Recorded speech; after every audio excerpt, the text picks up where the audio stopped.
प्रश्न ये है, क्या संसार में ही मोक्ष है, मुक्ति है? इसको समझते हैं।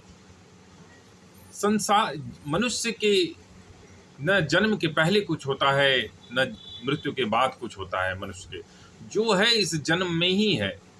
हमें जो भी मुक्ति प्राप्त करनी है, मोक्ष प्राप्त करना है, इस जीवन के रहते ही प्राप्त करना है।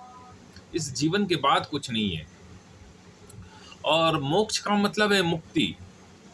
मोक्ष का मतलब है लोभ से, मोह से, काम से, क्रोध से, संसार के दुखों से मुक्ति को ही मोक्ष कहते हैं।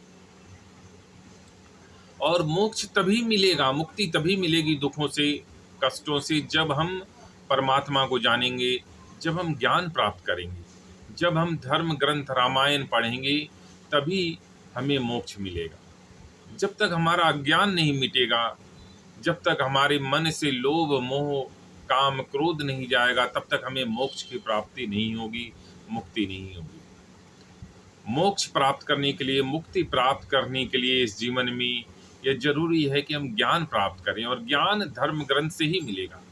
धर्म ग्रंथ का, रामायण का ज्ञान, गीता का ज्ञान ही हमें हमारे दोषों से, दुखों से मुक्त कर सकता है। और हमारे जो अटैचमेंट हैं संसार से, जो हमारा लगाव है, लोभ, मोह, हम संसार से बंधे रहते हैं, यह अटैचमेंट तभी जाएगा, यह लगाव तभी जाएगा जब हम ज्ञान प्राप्त करेंगे, धर्म ग्रंथ पढ़ेंगे, रामायण पढ़ेंगे, और तभी हमारी मुक्ति होगी। और वही मोक्ष है, वही मुक्ति है। इस मोह से, लोभ से मुक्त हो जाना। मनुष्य का शरीर के साथ तो सब कुछ छूट ही जाता है, लेकिन उसके पहले जीवन रहते, शरीर रहते ही हम इस लोभ मोह से छूट जाएं, यही मोक्ष है, यही मुक्ति है।